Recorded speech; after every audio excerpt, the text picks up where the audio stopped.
Hola, buenas noches. Ya te pongo la descripción. Primero, a ver si no se me olvida.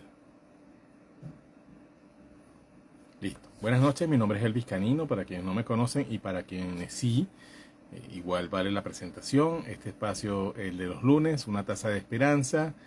Y este tema de hoy, resiliencia en tiempos difíciles. Ya voy a explicar por qué se le pone el entrecomillado a difíciles. ¿Una opción o una urgencia? Es una pregunta que me han hecho en muchas ocasiones y que yo mismo también me he hecho mi autoindagación obligatoria en situaciones puntuales. Y bueno, espero tener algunas reflexiones que les sirvan a cada uno de los que estén aquí conectados y de los que escuchen esto luego en diferido, bien sea por esta misma cuenta de Instagram o por el canal de YouTube, o por cualquier otro de los otros medios por donde llega esto a ustedes. Sobre este punto. O sea, que puedan sacar su propia respuesta. Ni yo ni nadie tiene respuestas a nada. eh, o, o respuestas definitivas o definitorias, como quieran llamarle. Sencillamente lo que uno puede plantear a otros es su punto de vista. Por supuesto, una perspectiva desde la visión profesional, no solo personal, sino basada y fundamentada en el acompañamiento a los procesos de algunas otras personas. Y eso a cada quien le puede servir como referente para sacar sus propias conclusiones. La resiliencia es algo, un concepto que se escucha mucho últimamente, pero que también se confunde, ¿no? Se confunde o se malinterpreta en algunas ocasiones. Suele confundirse, por ejemplo, con resignación, con evasión, y no tiene nada que ver con eso, nada que ver, porque es esa capacidad de recuperarse, de elevarse ante circunstancias difíciles, ante situaciones complicadas, ante crisis, y de hecho de salir de ellas airosos, de cierta manera. La resiliencia es esa capacidad de habituarse, no resignarse, sino habituarse, de responder, perdón, de ser reactivo más que, perdón, de ser proactivo más que reactivo. Generalmente las situaciones difíciles suelen activar nuestra reactividad, suelen hacernos reaccionar. Y fíjense la palabra, reaccionar. Entonces nos hacen accionar de nuevo, eso para lo que estamos programados, eso que tenemos ya en automático. En situaciones de crisis es muy común ver cómo podemos salirnos de nuestro centro y no tomar las decisiones más acertadas en determinados momentos porque estamos, podría decirse, desfasados. Y eso es una de las cosas que la resiliencia ayuda a, a salir airoso de ello, ¿no? En vez de estar descentrados, en vez de estar desajustados, nos ayuda. La resiliencia es una cualidad que nos permite estar un poco con mente fría o estar un poco con mente proactiva y creativa de ciertas situaciones. Por supuesto, la resiliencia no es algo que se vende en las tiendas, no es algo que se pueda aprender en una transmisión o en un curso o qué sé yo, sino es algo que se trabaja, se fortalece. Es una capacidad que tenemos innata de subsistencia, una capacidad biológica de supervivencia, de adaptabilidad, gracias a las que podemos sobrevivir en el mundo, pero que está sujeta a algunas cosas. Y una de las cosas a las que está sujeta es a los programas que se instauran en nosotros. Esos programas y actitudes y reacciones heredadas, como por ejemplo el temor excesivo ante los cambios, ante cualquier situación que nos desajuste, que nos saque de lo conocido, y por eso es tan común que podamos salirnos de nuestro centro y ser más reactivos que proactivos. La resiliencia nos ayuda a ser proactivos, pero que empezando a responder la pregunta, porque es urgente, o si es urgente, o si es opcional. Bueno, eso depende de cada quien y depende de cada realidad. Por supuesto que siempre va a ser una opción. Siempre en todas las circunstancias tenemos la puerta frente a nosotros de las opciones. Podemos reaccionar de una manera o de otra. Podemos escoger un camino o cualquier otro. Podemos ver algo como un monstruo o algo como un gran trampolín, una gran oportunidad. Podemos quebrarnos o paralizarnos frente a algo, o podemos crecer a pesar y por ello. ¿Ok? En las crisis hay una analogía que a mí me encanta compartir y me encanta también utilizar para mí a nivel mental, que es la del surfista. El surfista puede, un surfista inexperto o alguien que pretenda experimentar el surf, puede ver una ola como algo terrible y puede esto embullirlo y arrastrarlo y incluso hacerle daño. O puede, y cada vez que lo va perfeccionando, que lo va practicando, mucho mejor se hace en esto, montarse en la ola. Eso es un poco lo que se experimenta con la resiliencia y con el fortalecimiento a través de la experiencia de esta misma cualidad llamada resiliencia. Nos volvemos expertos en montarnos en la ola, o nos volvemos también en algunas circunstancias parte de la ola, pero no siendo arrastrados, sino siendo integrados a ella. Pero eso ya es un poco más profundo y vamos a llegar allí al final de la reflexión de hoy. Entonces, ¿es urgente o opcional? Eso depende. Pero en realidad, si a mí me preguntan, yo siempre voy a decir que es urgente, especialmente en tiempos difíciles. Por eso el título de la transmisión de hoy. Porque en tiempos difíciles podemos morir, podemos quebrarnos, podemos paralizarnos, podemos incluso involucionar en vez de evolucionar. Podemos convertirnos en parte del problema. Podemos volvernos un problema. O podemos crecer, podemos mejorar cualidades, podemos descubrir, eso es una parte importante, un aspecto importante de las crisis. Nos ponen en un escenario donde nos invitan a descubrir cualidades y capacidades que muchas veces ni siquiera sabíamos que teníamos o que podíamos desarrollar. Y justamente por eso las situaciones difíciles tienen un sentido y una razón de ser y de estar en nuestras vidas. No es que llegan como castigo, no es que son cosas que atraemos porque estamos en una energía negativa, quizá de cierta manera sí la generemos cuando estamos en un pensamiento negativo o de baja vibración, pero eso no quiere decir que sea mala suerte o que sea algo que no se puede cambiar. Así de sencillo. Por supuesto que aquí hay muchas cosas que inciden.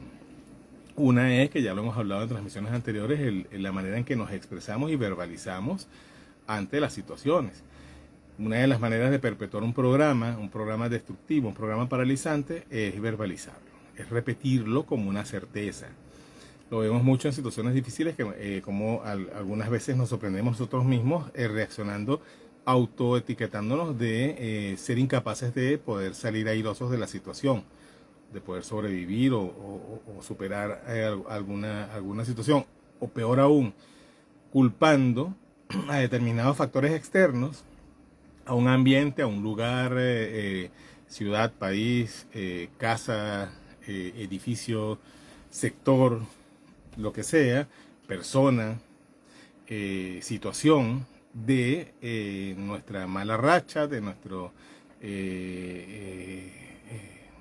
oscuridad, de nuestra incapacidad y así, ¿no? Proyectar hacia afuera algo que realmente tenemos dentro de nosotros como programa, que es justamente la incapacidad autoinducida de no poder superar algo o de no poder salir de alguna situación de manera positiva y de manera constructiva. Entonces, ¿cuáles serían unas razones que podemos enumerar para determinar o para ver la importancia de la urgencia de ser resiliente, de reaccionar de manera proactiva ante una situación difícil en nuestra vida? Por supuesto, la primera sería la supervivencia. La primera razón, si tenemos que nombrar una lista, es la supervivencia, y por eso está justamente la resiliencia como una capacidad innata en los seres humanos, porque es un tema de sobrevivir, es un tema de una especie de mecanismo de automatismo que tenemos que sobrevivir, pero siempre activamos esa capacidad de superar o adaptarnos a una situación por supervivencia. Lamentablemente no. Y justamente por lo que les decía hace rato, por los programas limitantes, por las creencias negativas, la autopercepción negativa, conceptos erróneos, etiquetas.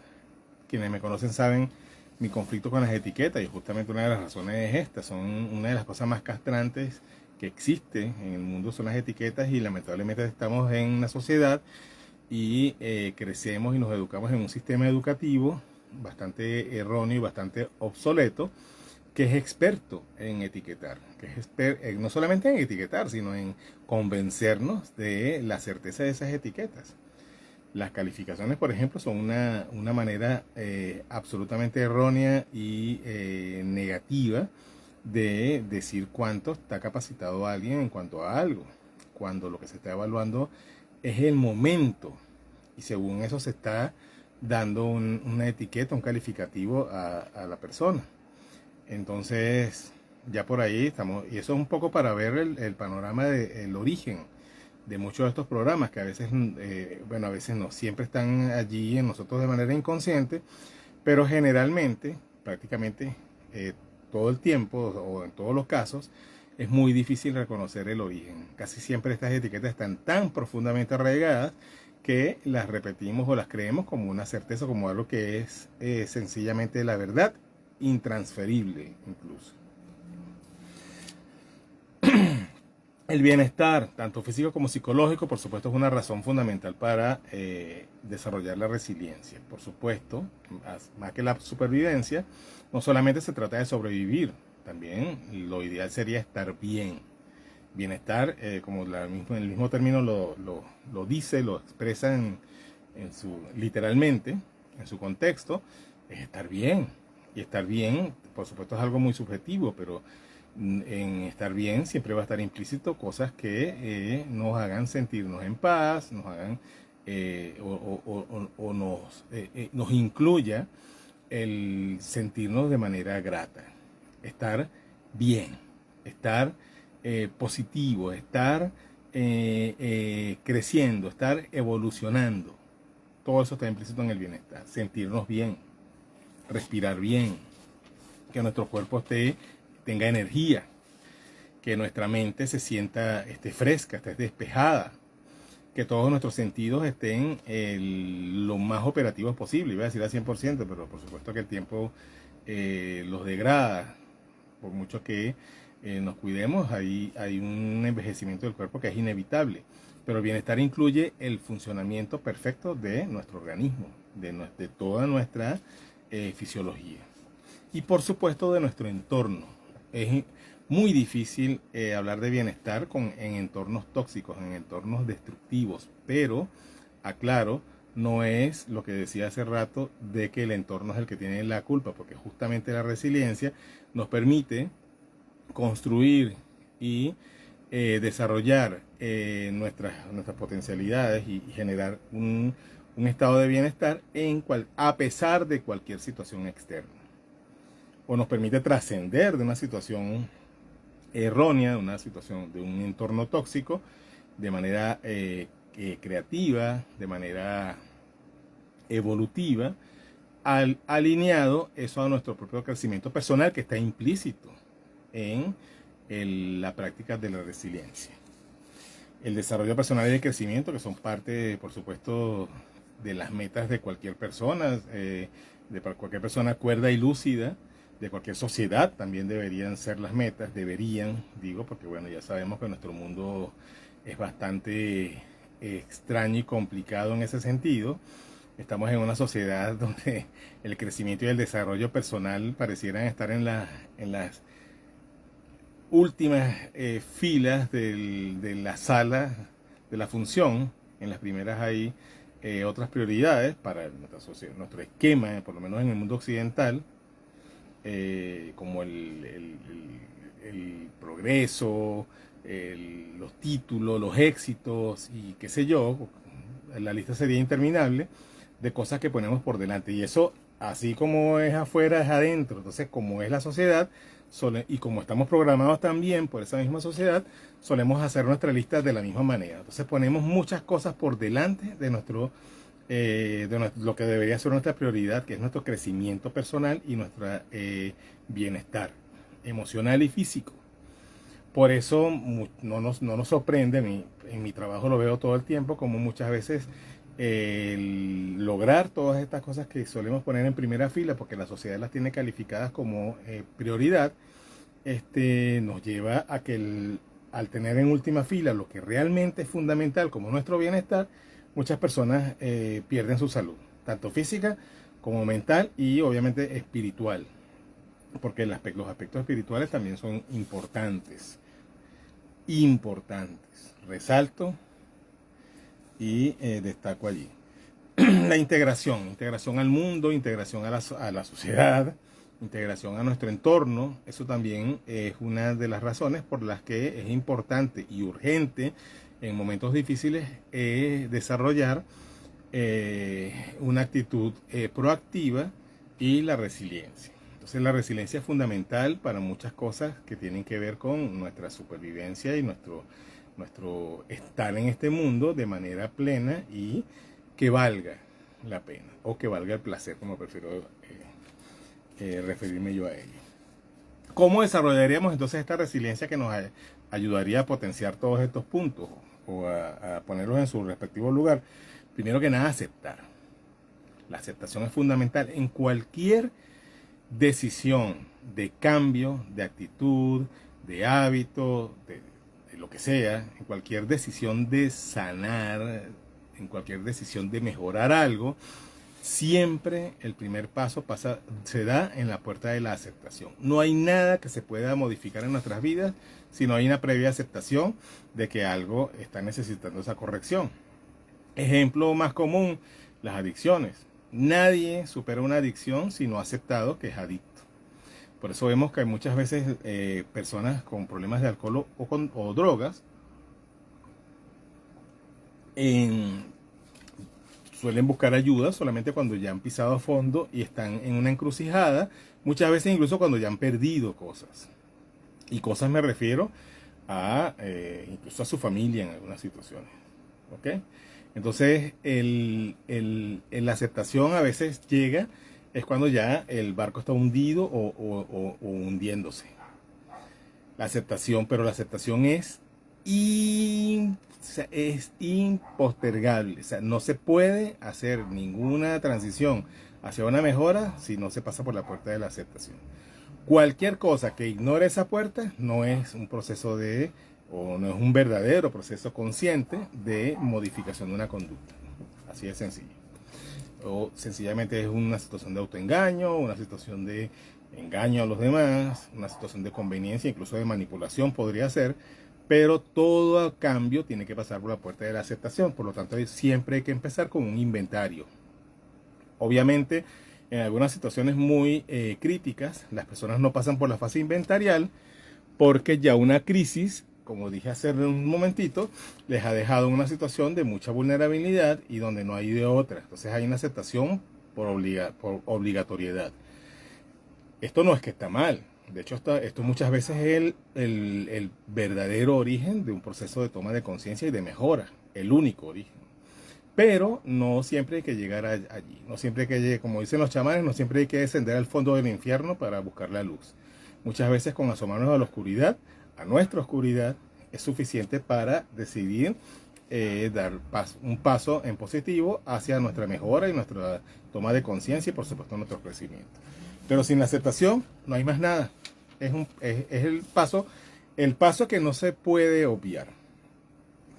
Buscar apoyo, red de apoyo primero que nada. ¿Qué es una red de apoyo? Puede ser un círculo de amistades, puede ser un círculo de personas con las que nos sintamos en confianza, puede ser un círculo de recuperación, un grupo de acompañamiento de 12 pasos. En el caso de las adicciones funciona maravillosamente. La red de apoyo en estos casos es, la red de apoyo que se traduce en grupos de apoyo para, valga la redundancia, para personas que buscan solución a un tema de adicción, es base. Y allí incluye también, porque en los 12 pasos que se practican en los grupos de recuperación está incluido un paso obligatorio, que es el poner el problema o sostener el problema sobre un poder superior. O sea, eso está implícito en el apoyo. El apoyo no solamente vendría de un grupo, o de unas personas, o de una persona, o de un entorno puntual, sino también de un aspecto espiritual donde sostenerse. La fe en cualquier cosa. Fíjense que esto de poner el problema en manos de un poder superior no aplica solamente a espiritualidad neta, no es un aspecto religioso en sí, aplica a cualquier cosa. El poder superior puede ser cualquier cosa, puede ser el universo, puede ser la fuerza gravitacional, lo que sea, pero algo que sabemos que está por encima de nosotros. Entonces esto es fundamental, tener un apoyo en algo o en alguien o en alguienes. Eso lo invento yo, eso de alguienes.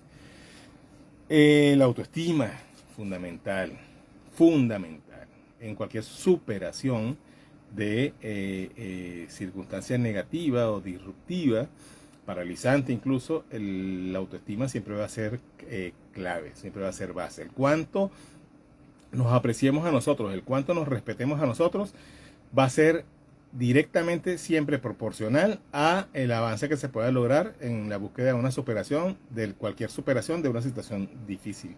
Sí, porque si yo no creo en mí, si yo no me valoro, si yo no me respeto, por supuesto es mucho más difícil que me convenza de cualquier cosa que vaya contra los conceptos de autorrechazo, de negación de mí mismo, de mis cualidades, y por supuesto de fe en mi capacidad de superar algo. Entonces la autoestima es fundamental. El tema es que muchas veces lo que nos lleva a situaciones de crisis, o lo que nos hace llegar a esos fondos de situaciones conflictivas, de crisis, son los huecos en nuestra autoestima. Por ejemplo, en las adicciones, siempre pongo las adicciones por delante porque es un ejemplo que mucha gente maneja, que es muy general y nos ayuda a entender. Aquí cuando pongo ejemplos siempre es para buscar entender, buscar comprender una idea. En las adicciones siempre detrás hay un tema de desamor, de rechazo a uno mismo, siempre. O sea, eso no es discutible. Por supuesto, hay otros factores que inciden, pero esto siempre está allí. O sea, en el cóctel es un ingrediente que nunca falta. La baja autoestima. Los traumas, por supuesto, pero la baja autoestima. Porque la adicción básicamente es un autoataque, una autoagresión. Y la autoagresión, uno de los programas que tiene instalados en sí, es justamente el autorrechazo y el autodesprecio. Y eso son ingredientes de una baja autoestima. La baja o alta autoestima no tiene que ver solamente con nuestra apreciación de nuestro físico, de ciertas cualidades, con tema social. Por supuesto, todo eso sí incide en más o menor grado, pero ¿por qué lo digo? Porque la baja autoestima muchas veces es algo que parecía, bueno, una manera de verlo con claridad, es como muchas personas que viven de profesiones que tienen que ver con su aspecto físico, tienen grandes problemas de autoestima y de autoaceptación. O sea, es algo muy complejo, algo muy subjetivo y muy profundo también. Y eso es fundamental. Trabajar la autoestima para fortalecer y desarrollar la resiliencia es fundamental. Y van de la mano, es un círculo de sinergia, porque cuando trabajas la resiliencia, cuando aplicas y fortaleces tu resiliencia, tu autoestima mejora.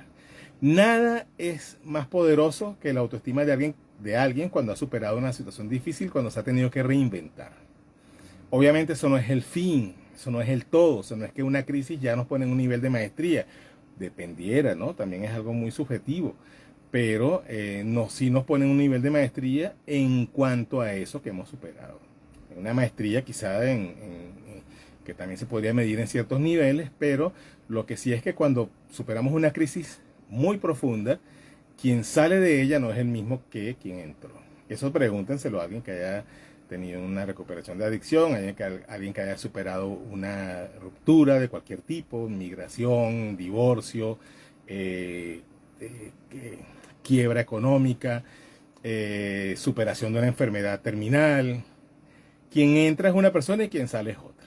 O sea, esa es una de las cosas que enlaza la resiliencia con la autoestima. El enfocarse, cómo ayuda el enfocarse, las metas, la esperanza. Todo eso va en la misma línea, pues solo lo nombré todo junto.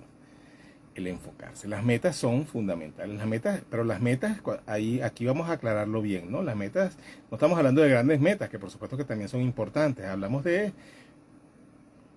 pequeñas metas. Celebrarse, reconocerse, agradecerse. El simple hecho de levantarnos en la mañana y dar esa primera respiración es un logro. Y normalmente no celebramos eso. No lo reconocemos y no lo agradecemos. El ponerse pequeños logros, mínimos en lo cotidiano. Por ejemplo, alguien que quiere cambiar un hábito de inercia por un hábito de actividad, por ejemplo, la gente que quiere tomar el hábito de la lectura, que se lea una página de un libro en un día, eso es un logro, eso es una meta. Se puede ver como algo pequeño, pero por supuesto que es importantísimo. Alguien que quiere dejar una adicción, por ejemplo, una de las más comunes, que su servidor la conoce, al azúcar.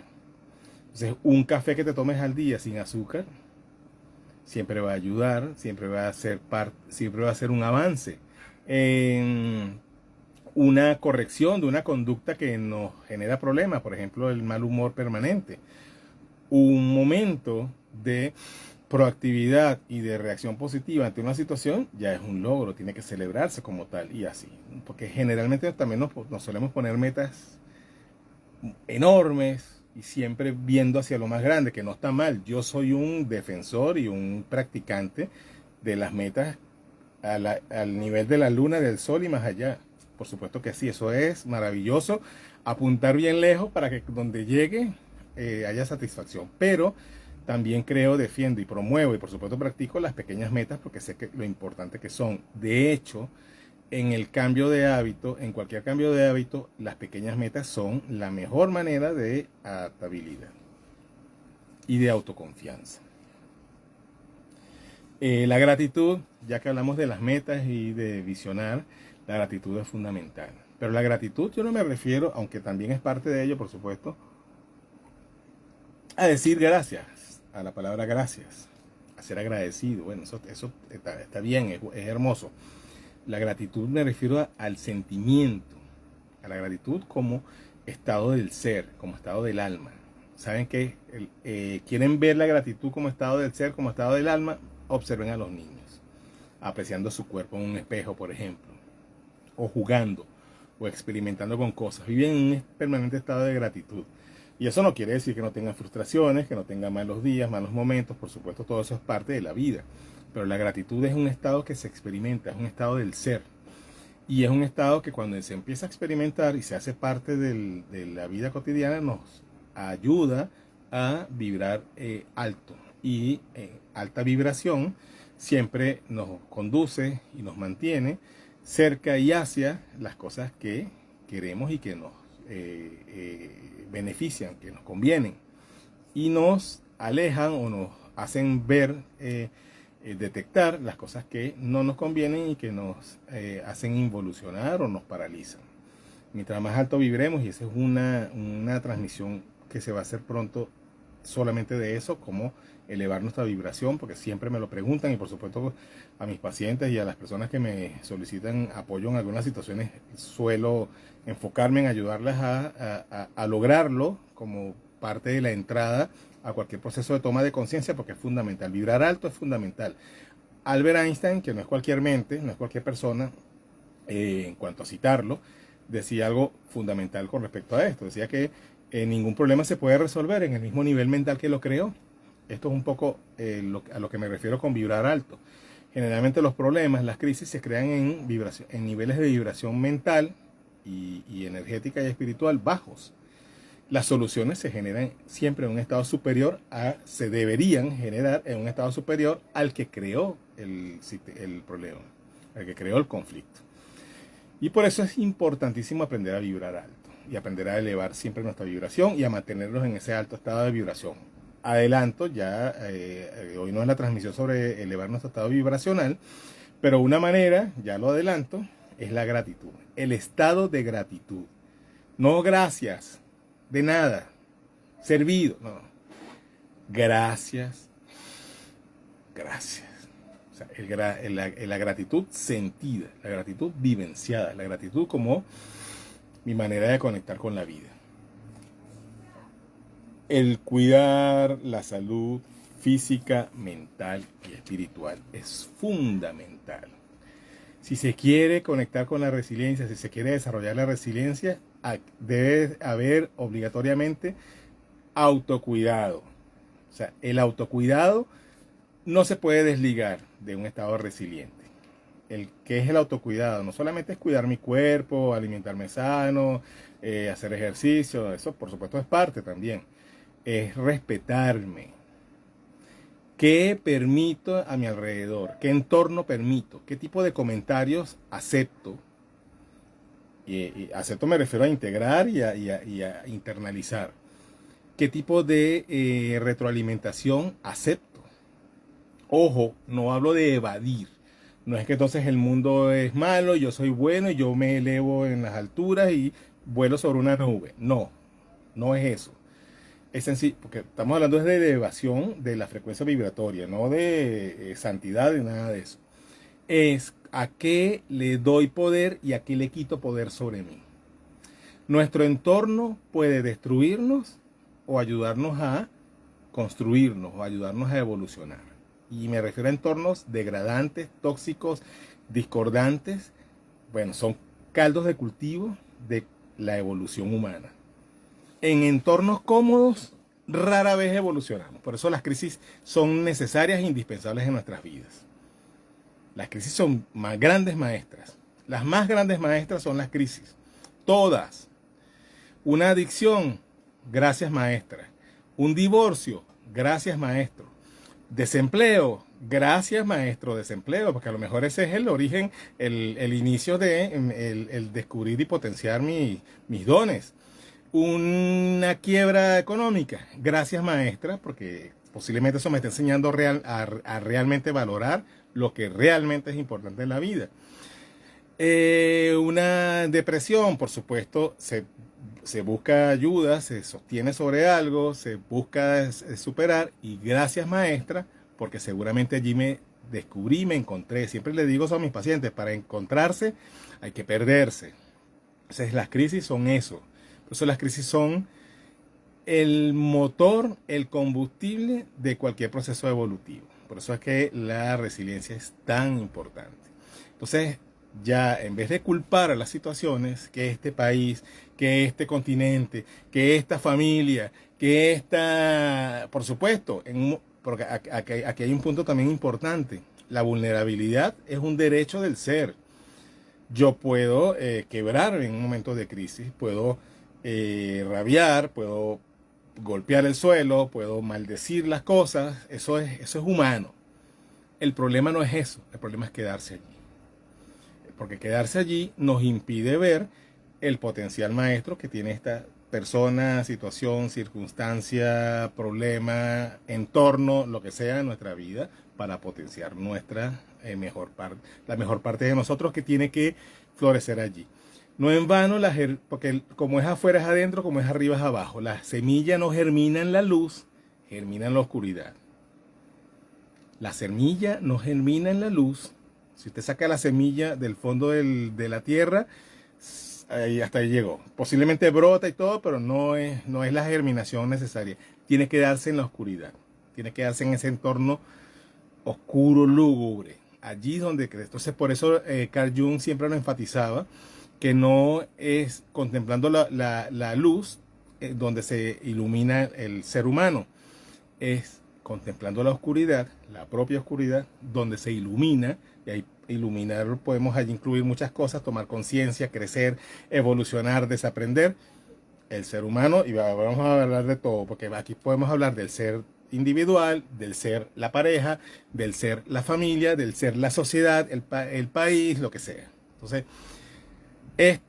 las crisis, que son unas maestras, para que puedan ser unas maestras, una de las cosas que nos va a ayudar a sobrevivir y a sacar de ese provecho, ese aprendizaje, es la resiliencia. Aquí están, ay, Patricia, bienvenida. Aquí estoy viendo un montón de gente que quiero mucho. Carmen Araque, mi prima bella. Claudia Marín, de Perú. Abrazos, besos. Déjame decir cuántos puedo leer. Olis. Si no, no los puedo leer todos. Yo quisiera, pero bueno, salimos de aquí. Indira, Omar, Geraldine, Wilmara, aquí hay mucha gente querida. Patricia, aquí opinó Patricia. Ojalá evolucionáramos para aprender divertidos. Así es, mientras nos dan con el tono. Me imagino que es con el tobo. Es una frase que se usa aquí. Nos dan con el tobo. Ah, sí, aquí lo aclaró, con el tobo. Con el tobo quise decir. Nos dan con el tobo y nos movemos. Así es. Así es. Y eso justamente es parte. Dar con el tobo es una frase muy de acá, de esta región, que quiere decir cuando la vida te da golpes o cuando algo te da golpes, te dan hasta con el tobo. Bueno, en Perú también conocían este decir, o sea que es sudamericano en sí. Entonces, bueno, a eso yo quería leerles. Hay un libro fundamental si queremos aprender o desaprender sobre la resiliencia, que es este. Siempre lo recomiendo, no me voy a cansar de recomendarlo porque es uno de mis libros de cabecera. Este para mí es un libro indispensable. El hombre en busca de sentido, del doctor Viktor Frankl. Indispensable, infaltable. Hay dos cosas que quería leerles de él para cerrar. Una, esta es fundamental, sobre las situaciones difíciles colectivas. Esto se vio campo de concentraciones de la Segunda Guerra Mundial, donde estuvo el prisionero.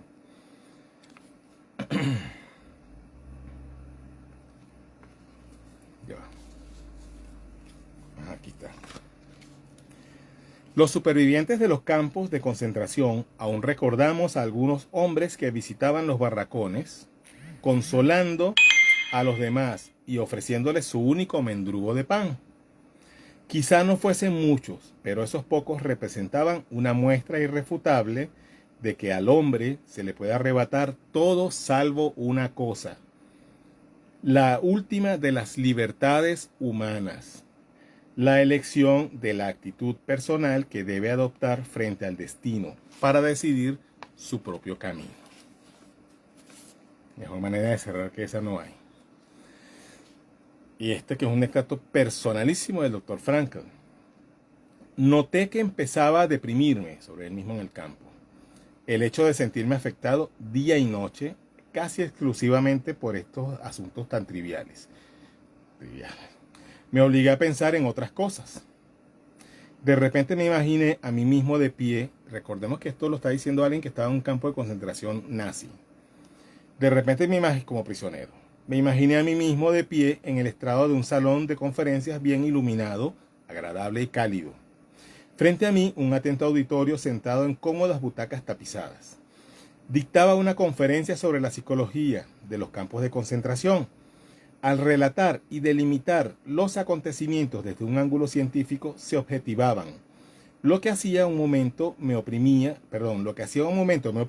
ahora cobraba relieve y una cierta perspectiva. Mediante este método conseguí distanciarme de la situación y superarla de algún modo, situarme por encima del sufrimiento actual y contemplarlo como si ya fuese una cosa pasada. Tanto yo como mis problemas se transformaron en el objeto de un interesante estudio psicocientífico realizado por mí mismo.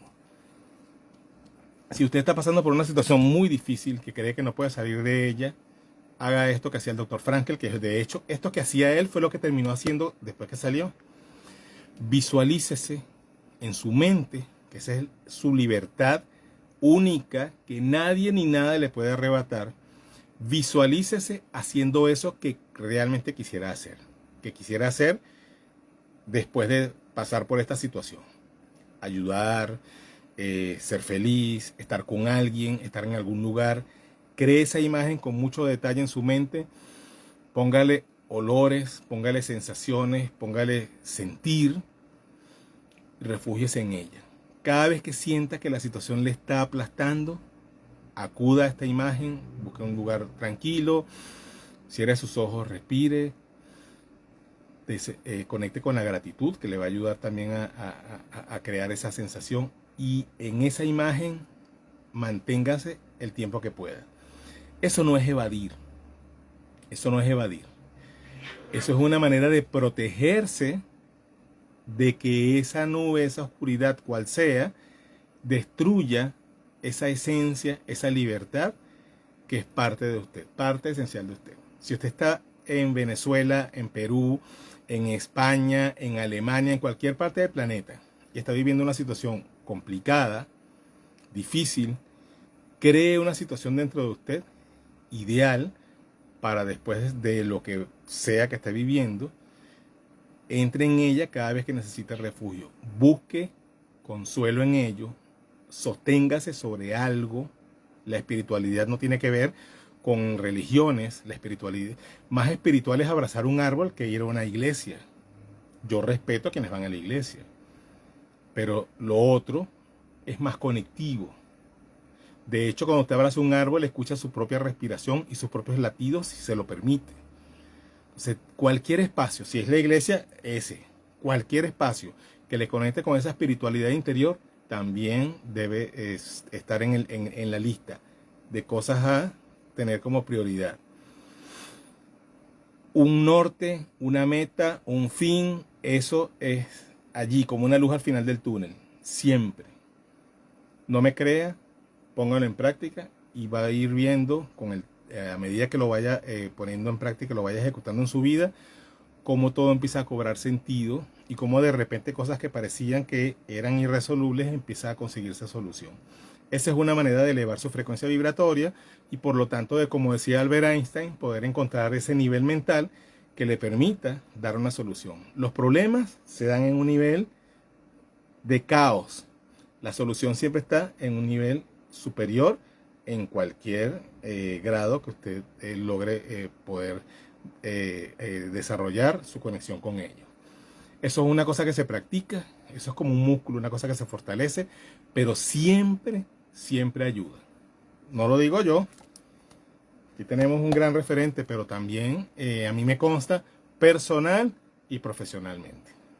Sé que sonará muy duro, pero conocí una chica que fue abusada sexualmente por un familiar por años y cada vez que pasaba ella se mantuvo viva, visualizando el momento, logró sobrevivir y avanzar, eso nos lo cuenta Patricia, y avanzar ya. Sí, suena duro, pero es algo muy real que yo también suelo acompañar en esos procesos y lo sé, mi querida Patricia, lo sé. Suena duro, pero está allí. Entonces, construir, enfocar, se repetía cada vez, creo en mí, todo pasará y eso también pasará, soy libre aquí dentro, nunca lo olvide, nunca lo olvide. Excelente reflexión. Ay, Carmen, prima, bella, gracias. Para superar nuestras batallas oscuras, el poder está dentro de ti, así es. Mis bendiciones infinitamente agradecidas, saludos desde Mérida, familia de Mérida que la amo tanto. Saludos a ustedes, se les quiere mucho. Gracias a todos y a todas por haber estado aquí en esta transmisión. Próximo lunes a la misma hora por el mismo canal. El tema de la siguiente semana, la vida es un espejo. Ese es uno de los temas que más me han pedido porque eso lo hablamos mucho en la lomita. Bueno, la traemos a la lomita virtual. Lunes 7 p.m. hora Venezuela. Gracias. Chao.